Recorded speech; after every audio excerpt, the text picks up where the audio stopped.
hello लोगोफोर बड' जब info YouTube चेनेलाव बरायबाय आसा खालामो नोंथांमोना बयबो मोजां दङ दा फाइनालि गोदान स्किमनि आपडेट सफैबाय अल इन्डिया स्किम बे जाबाय सेन्ट्रेलनि जेरै नोंथांमोना पिएम किसाननि बायदि एप्लाइ खालामनो हादोंमोन थिग बेबादिनो जायफ्रा आबादारि नोंथांमोननि थाखाय गोदान स्किम लन्च जाबाय बे जाबाय लोगोफोर 2021 आव बेनिफ्राय 26 सिम गोदानै प्रजेक्ट ओंखारबाय स्किम नोंथांमोना बाहागो लानो हासिगोनलाय आरो नोंथांमोना राङारि अनसुंथाइ मोननो हासिगोनलाय आरो बे स्किमनि नामा जाबाय लोगोफोर PMKSY scheme all India central गभर्नमेन्टनि नोंथांमोना एप्लाइ खालामनो हासिगोन स्टेट लेभेलाव दा लोगोफोर बे आपडेटखौ सोर होदों आरो बबेयाव होदों आं नोंथांमोननो गासैबो डिटेल्सखौ होगासिनो दङ दा मोनसेल' रिक्वेस्ट नोंथांमोना जायफ्रा चेनेलाव गोदानै फैदोंमोन साबस्क्राइब खालामदो बड' जब इनफो इउटुब चेनेलाबो लोगोफोर 50K साबस्क्राइबार्स जाथारसिगोन बारा गोबाव नांला 200ल' नांसिगौ आसा खालामो नोंथांमोना दासिमबो जायफ्रा खालामाखै चेनेलाव साबस्क्राइब खालामदो बड' जब इनफो इउटुब चेनेलाव दा बिदिब्ला लोगोफोर नायनोसै फैदो सोर होदों बे आपडेटखौ आरो बोरै खालामनांगौ जों नायनोसै दा बेखौ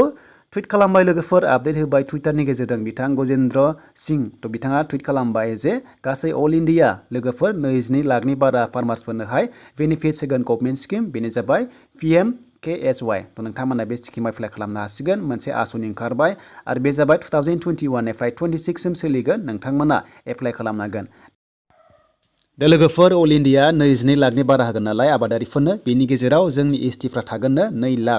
2 लाख आबादारिफ्रा मोननाय जागोन लोगोफोर बे आसनिखौ नोंथांमोना एप्लाइ खालामनो हागोन बेखायनो नांगौ डकुमेन्ट्सखौ नोंथांमोना मोजां दोनखादो जाहाथे नोंथांमोना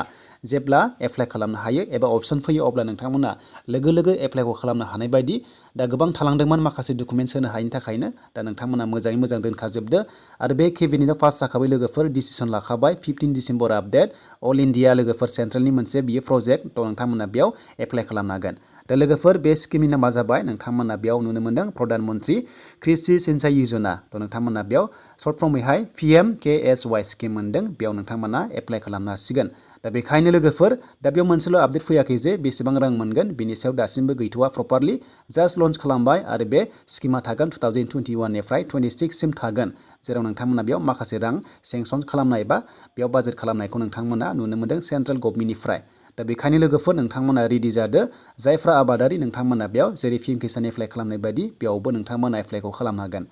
आरो बे एप्लाइआ अफलाइन एबा अनलाइन जागोन बाट बिनि सायाव डिटेल्सखौ गैथ'वा जास्ट आपडेट नोंथांमोना नायग्रोदो जे बे स्किमा लन्च जाबाय लोगोफोर 21 निफ्राय 26 सिम दा आसा खालामो नोंथांमोना भिडिअ नायनानै मोजां मोनदोंबा लाइक कमेन्ट शेयार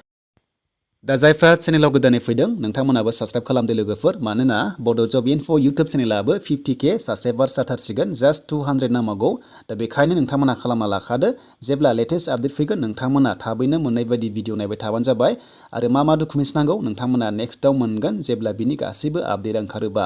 दा बेनोमोन लोगोफोर गोदान स्किम थ' नोंथांमोना बयबो एप्लाइ खालामबानो जाबाय जाहाथे नोंथांमोना मोननो हायो मानोना STफोरखौहाय 2 लाख होगोन होनना बुंखादों बेखायनो नोंथांमोना बेखौ एप्लाइ खालामनो दाबाव